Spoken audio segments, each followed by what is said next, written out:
सोने से बनी हुई, स्वर्ण से बनी हुई रामचरितमानस देने की क्या आवश्यकता पड़ गई? किसका लाभ हुआ उसमें? दान आप क्या दे रहे हैं, कौन सा दे रहे हैं, किसको दे रहे हैं, कब दे रहे हैं, यह भी तो आपको विचार करना चाहिए। राम मंदिर चोरी जो हो रही है, या जो अफवाह उड़ रही है, या न्यूज़ उड़ रही है, या वह सत्य है, यह आप सभी के सामने है। हम हिंदू सभी जानते हैं कि क्या हुआ है, क्या छिपाया जाता है, क्या नहीं छिपाया जाता है, क्या दिखाया जाता है।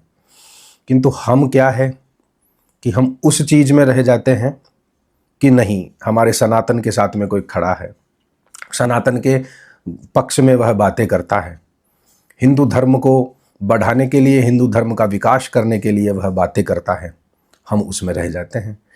और दान देने से पहले भी तो सोचना चाहिए कि कहाँ दान जा रहा है। पूज्य शंकराचार्य जी ने कितनी बार चेतावनी दी थी जब राम मंदिर का निर्माण हो रहा था। राम मंदिर की जब प्रतिष्ठा हो रही थी तब कितना विरोध किया था उन्होंने, है? उसके बाद में श्री निग्रहाचार्य जी ने भी किया, हमने भी किया। मंदिर तोड़े जा रहे हैं, मंदिर तोड़कर मंदिर बनाए जा रहे हैं, फिर भी हिंदू कह रहा है कि हाँ हाँ हाँ बहुत अच्छा काम हो रहा है। दूसरी तरफ देखा जाए तो कई प्रकार के दान आ रहे हैं, करोड़ों के दान आ रहे हैं। कोई करोड़ों रुपए कैश दे रहा है, कोई स्वर्ण मुद्रिकाएं दे रहा है, कोई सोने की ईंटें दे रहा है, चांदी की ईंटें दे रहा है, कोई सोने से बनी हुई पुस्तकें भेंट कर रहा है। जब आप दान ही कर चुके हैं तो आप छपाते क्यों हैं? दान को तो छिपाया जाता है, दान का बखान थोड़ी किया जाता है। इसका मतलब यह है कि आपने दान इसलिए दिया था, सुन रहे हो ना आप सभी, आपने दान इसलिए दिया था ताकि आपकी अखबार में फोटो आए, न्यूज में आपका नाम आए, आप अपने रिश्तेदारों को दिखा सको, सभी को दिखा सको कि आप दानवीर हैं, बहुत बड़े दानी हैं। तीसरी बात, आप यदि दान दे रहे हैं, आपसे संकल्प करवाया दान का कि आप क्या दान दे रहे हैं। आपको पता है वह दान किस कार्य में, किस विनियोग में, किस उपयोग में आ रहा है? नहीं पता है। तो दान देने वाला भी और दान लेने वाला भी, वह भी नरक में जाता है यदि उस दान का सदुपयोग नहीं किया जाता है। तो अपात्र को दान देना बहुत ही गलत है। अब देवधन की जो चोरी हो रही है वह भी बहुत बहुत ही ज्यादा पाप है। देवस्वम ब्रह्मस्वम च यो हरेत स पापकृत। जो देवता या ब्राह्मण के धन का हरण करता है वह महापापी होता है। अब देवता का जो धन है वह क्या है, आप ध्यान से श्रवण करें। मंदिर की दान पेटी, जमीन, जेवर, प्रसाद, पूजा सामग्री, गौशाला, चारा, ये सब देवधन में ही आते हैं। ये पैसा किसी व्यक्ति का नहीं है बल्कि समस्त समाज और भगवान का होता है। इसका उपयोग सिर्फ धर्म सेवा और लोक कल्याण में होना चाहिए। क्या ऐसा हो रहा है? क्या आपको दिखाई दे रहा है? नहीं दिखाई दे रहा है, क्योंकि आप नारेबाजी में लगे हुए हो। हम सनातनी, सनातन धर्म ऐसा, हिंदू ऐसा, हम हिंदू एक हैं। कहाँ एक हो भैया? कुंभ मेले में एक दिखाई देते हो सेल्फी लेते हुए बस, और कहीं एक नहीं हो। अग्नि पुराण में कहते हैं कि देव ब्रह्मस्व हर्ता च षष्टि वर्ष सहस्रकम विष्टायाम जायते कृमि पितृभिः स मज्जति।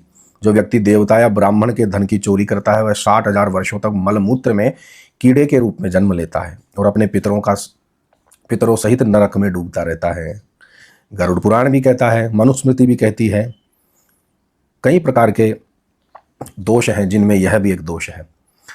अब आप स्वयं समझिए, आपको थोड़ा सोचने की आवश्यकता है कि जब आपने दान ही दे दिया है तब आप हिसाब किसका मांग रहे हो। या तो आपको पहले सोचना चाहिए था, जब सभी लोग सचेत कर रहे थे आपको। महापुरुष जो हैं, जो तपस्वी हैं, जो सनातन धर्म का सच में शास्त्रोक्त प्रचार करते हैं, उनकी बातों को आपको पहले सुनना चाहिए था, पहले मानना चाहिए था। फिर दूसरी बात, जब आपने दे ही दिया है तो अखबारबाजी और न्यूज़बाजी क्यों कर रहे हो? आप यह बताइए ना, क्या राम मंदिर में देखा काले रंग की, काले वर्ण की, कृष्ण वर्ण की जो मूर्ति है राम जी की, वह उचित है? कौन कहता है कि काले रंग के हैं भगवान राम? भगवान राम जी का स्वरूप काले रंग का कहाँ देखा है आपने? कुछ भी मन गढ़ंत कर रहे हो, मन मर्जी से चल रहे हो, और फिर जनता भी ऐसी है कि पीछे पीछे चल रही है, भीड़ भाड़ के चक्कर में फंसी हुई है। तो यह सब अनुचित है। आप लोगों को ध्यान देना चाहिए। इस प्रकार की घटनाओं को उत्पन्न ही आप लोग कर रहे हो। धोखेबाज का क्या नियम होता है? धोखेबाज क्या करता है?